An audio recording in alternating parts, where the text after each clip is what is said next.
Welcome to Loup TV. I'm Gene, along with Andrew and Doug for Thursday, February 10th. Our three topics today are Apple and realityOS, Salesforce and NFTs, and we're going to reach into the grab bag, and what do we find? Tesla. No episode seems to be complete without it. Back to the lead here. The topic is this has been an ongoing topic, ongoing in the news over the last few days, and actually last few years, but it's in Apple source code. There's been some references to realityOS. And what does that mean for the timing of Apple's mixed reality, augmented reality, kind of furthering their goals there? And just some quick background about how this works is that Apple has a platform that other products plug into, other software products plug into, and they use APIs. They're essentially their calls. Think of them as the hooks that one app can talk to the base underlying operating system. And to do that, when Apple starts to make changes to the underlying operating system, they obviously want to test that with other APIs to make sure other products can run on top of it. And in this case, the best way to describe it is some of this source code kind of escaped to what Apple typically does, which is show their open source code. But there has been some language in the millions of lines of code that refer to realityOS. And what makes it particularly interesting is that this appeared a few years ago in iOS 13, now in iOS 15, and Apple has removed that. But some alert people did some screenshots on that, and so now we know that Apple has, within their source code, the language realityOS. And I'm going to bring in Andrew here and ask, when you hear about realityOS inside Apple source code, what first comes to mind? Well, it's kind of fun to think about how they'll brand the operating system of some kind of AR, VR product, and realityOS makes a lot of sense. It syncs up with an earlier leak from 2017 that was referenced to ROS, which apparently stood for realityOS. But over the years, we've seen references like this in the code to hardware products and software products. If I look across let me ask you this, Andrew. Can you remember when we've seen a reference and we eventually did not see a product, carOS or TV? Was TV ever in there? Almost every time but tvOS is a product that shipped. Right. So almost every time we've seen these, it does end up shipping at some point. Mm-hmm. So it feels like these code references do refer to products that Apple is actively working on. But the other data point that I would say, as I look at those leaks over time, it doesn't suggest at all that it's close or nearing shipment. It just means they're working on it and they'll ship it when they're ready. Mm-hmm. So maybe to sum up, your thinking is that this maybe incrementally increases what you already believe, that eventually Apple's going to do something around these realityOSs, but the timing of it remains a mystery. Yes, that's a good summary. Doug, how about you? I think Andrew's language of not close is probably how I would sum up my take on it. I agree. I think something is coming. They are going to launch some sort of a head-mounted device. I think there's a very high probability of that. 90% plus in the next probably 3 to 5 years, put a wide span on it. I don't think we're going to hear anything about it this year. And I would put the odds below 50% we hear something about it next year. I actually think it's probably further away than people think. And it just goes back to something that I think Apple holds really near and dear to its heart, which is when it launches a product, they always want the product to be a home run. You know, they want people to pick it up and have an incredible, magical experience. And I've worn VR headsets. I've worn augmented reality headsets. None of them have ever left me saying, I want to keep wearing this for extended periods of time. They're gimmicky. They're great early technology pieces. But in my opinion, until Apple can create a device that gives people that feeling, I don't think they'll ship it.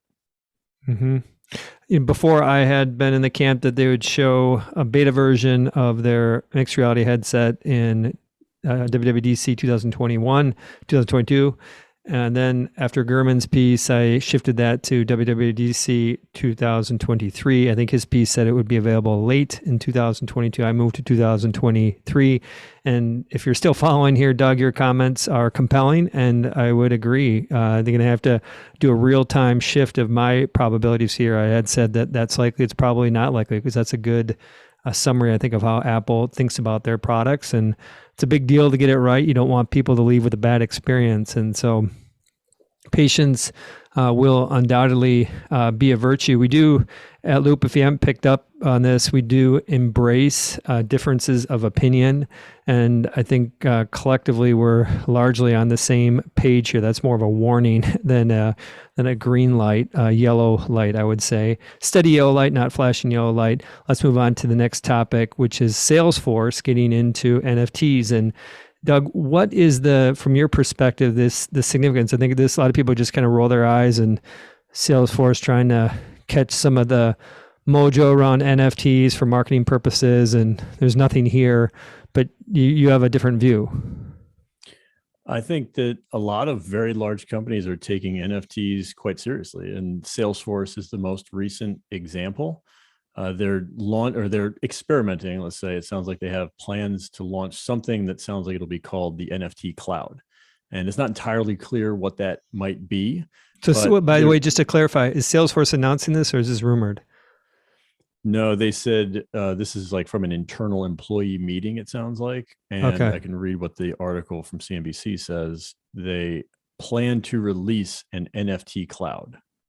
Got it. How they worded it. And they also referenced some work with Pepsi. Pepsi has experimented some NFTs, as have other big brands. Budweiser has played around with NFTs. They bought an ENS domain name, which is kind of like the NFT equivalent of a .com. Nike bought Artifact. Adidas launched a brand around the metaverse as well. So there's big companies that are experimenting with this. And I think the bottom line for Salesforce is they see perhaps some sort of opportunity for them to build a tool that will help these corporations track and engage with customers who are using their digital assets. How do you invest in that if you believe ultimately that your identity is going to be a digital one and you want to embrace that with NFTs? How can you invest around that? You could buy high quality NFTs is probably one way to do it. Coinbase is another one. That's an asset that we own in our fund. They're launching an NFT platform, should be sometime in Q1. So I think there's a lot of ways that people can do it. The most fun way, though, would be to get involved in the assets themselves. And ultimately, I think, most people around the world, as crazy as this might sound, and this might take 20, 30, 40 years, but everyone's going to own some sort of digital assets in the future. I believe that. And I think NFTs are a big part of that because those are the most unique of the digital assets that are available. I'm curious, what's the NFL doing when it comes to NFTs? Dapper Labs is the company that has done NBA Top Shot. So you've probably heard of NBA Top Shots. Basically, think of it as like an NFT style sports card, almost a digital sports card, except it's actually a video. So you can see somebody, LeBron dunking or something like that. They just launched, I think it was just a week or two ago, they sold the first packs, but they just launched some NFL, essentially Top Shot like digital tradable assets for the NFL. So they're starting to dip their toes as well. Got it. But we're going to undoubtedly see that too. And I've just picked up in some local artists. Was recently at a local art fair, and one of the artists had her art there, beautiful art, but she also had a $25 version of it that would work on Samsung's framed TV. And not quite an NFT, but I think just that concept of embracing digital art and creating greater value around it.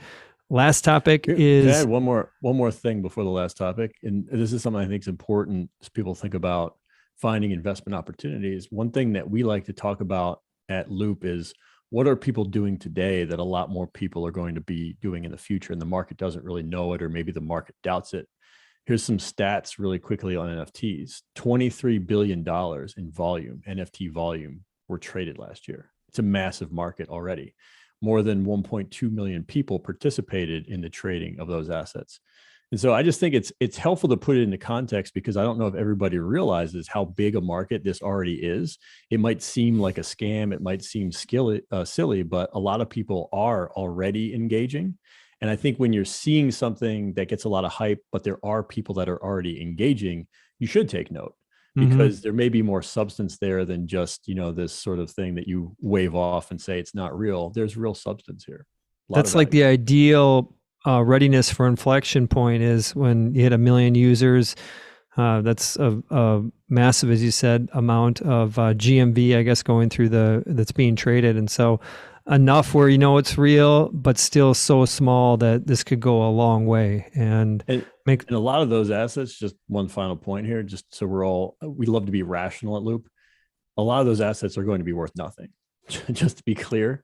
But I think the demand for people to collect things online is real, and that's the point.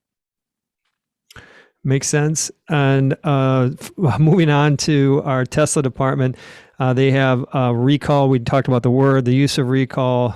This is a recall related to some of the variations they've done on their pedestrian warnings, aka their horn sounds that you can change and make it, for example, la cucaracha, other sounds that you can add to being played when you press your horn on your Tesla.